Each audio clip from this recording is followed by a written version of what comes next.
আসসালামু আলাইকুম সবাইকে। আজকে আমি আপনাদেরকে চিকেন তন্দুরি খুব সহজ পদ্ধতিতে বানিয়ে দেখাবো। হোমমেড তন্দুরি মশলা ব্যবহার করে বাজার থেকে কেনা মশলাও ব্যবহার করতে পারেন। আর এই চিকেন তন্দুরি আপনারা তো জানেন খুবই পপুলার স্টার্টার একটা রেসিপি। যে কোনো ধরনের কাবাব বানাতে দুবার ম্যারিনেশন করতে হয়। প্রথমে একটা বেসিক সিম্পল ম্যারিনেশন আর তারপরে একটা মশলা মাখিয়ে তারপর ম্যারিনেশন। এতে করে চিকেনটা খেতে নরম আর সুস্বাদু হয়। চিকেন তন্দুরি বানাতে আজকে আমি নিয়েছি 600 গ্রাম চিকেন। অবশ্যই হাড়সহ মাংস নিতে হবে। এখানে দুইটা গোটা লেগ পিস রয়েছে, দেখতে পাচ্ছেন। আমি এগুলো কেটে নিচ্ছি। চিকেনের গায়ে এভাবে কেটে নিতে হবে যাতে মশলা ভেতর অবধি ঢুকতে পারে। এখন ফার্স্ট ম্যারিনেশনে চিকেনে দিচ্ছি স্বাদ মতো লবণ, এই ধরুন হাফ চা চামচ। দিয়ে দিচ্ছি 1 টেবিল চামচ লেবুর রস, আর দিয়ে দিচ্ছি 1 টেবিল চামচ রসুন বাটা, 1 টেবিল চামচ আদা বাটা।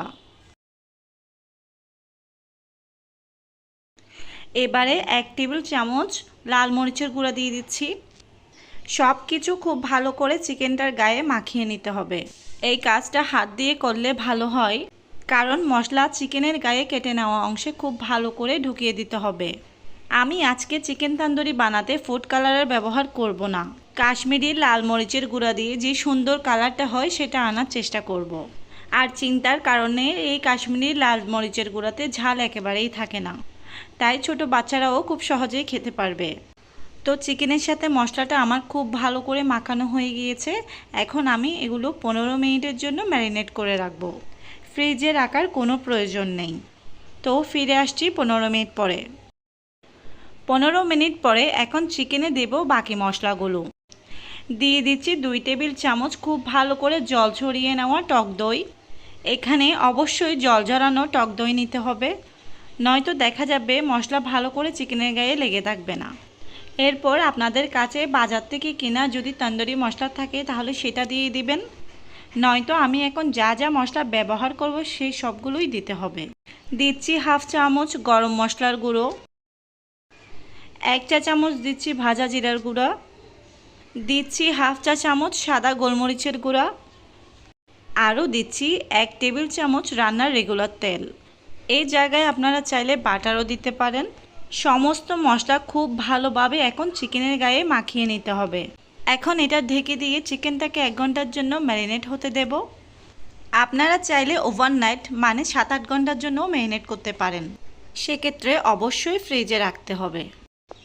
এবার আমি তন্দুরিটা বানাবো। এর জন্য আমি ফ্রাই প্যান ব্যবহার করছি, আপনারা চাইলে গ্রিল প্যানও ব্যবহার করতে পারেন, যেটাতে আপনাদের সুবিধা হয়। কড়াইতে এখন 2 টেবিল চামচ রান্নার রেগুলার তেল দিয়ে দিয়েছি। তেলটা হালকা গরম হয়ে এলে এর মধ্যে ম্যারিনেট করা চিকেনগুলো দিয়ে দিব। এখন গ্যাসের ফ্লেমটাকে মিডিয়ামে রেখে চিকেনটাকে হতে দেব যতক্ষণ না সুন্দর গোল্ডেন ব্রাউন কালার হয়ে যাচ্ছে। এর উপরে মশলাগুলো দিয়ে দিচ্ছি। এটা 2-3 মিনিট অন্তর অন্তর উল্টিয়ে দিতে হবে। এপাশ ওপাশ খুব ভালো করে ভেজে নিতে হবে। খুব একটা বেশি সময় লাগবে না, 12 থেকে 15 মিনিট সময় লাগবে। তো এপিট ওপিট আমি এটা খুব ভালো করে ভেজে নিয়েছি।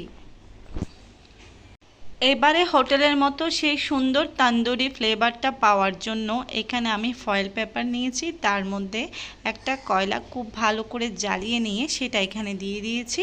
তার মধ্যে আমি 1 টেবিল চামচ ঘি, আপনারা চাইলে সাদা তেল, সরষের তেল, যে কোনো তেল দিয়ে এটা করতে পারেন। এবার ঢাকনা দিয়ে ঢেকে দেব 2 থেকে 3 মিনিটের জন্য। কয়লাতে ঘি দেওয়ার পর দেখবেন অনেক ধোঁয়া বের হচ্ছে, তো ঢাকনা দিয়ে ঢেকে রাখতে হবে। তারপরে ঢাকনাটা তুলে নিয়ে কয়লাটা ফেলে দিয়ে গরম গরম চিকেন তন্দুরি পরিবেশন করুন। আশা করি চিকেন তন্দুরির এই রেসিপিটা আপনাদের অনেক ভালো লেগেছে। রেসিপিটা যদি ভালো লেগে থাকে প্লিজ একটি লাইক দিবেন, চ্যানেলটি সাবস্ক্রাইব করে দিবেন। যদি ফেসবুক থেকে দেখে থাকেন অবশ্যই একটা ফলো দিয়ে দিবেন। সবাই ভালো থাকবেন, আমাদের জন্য দোয়া করবেন। আল্লাহ হাফেজ।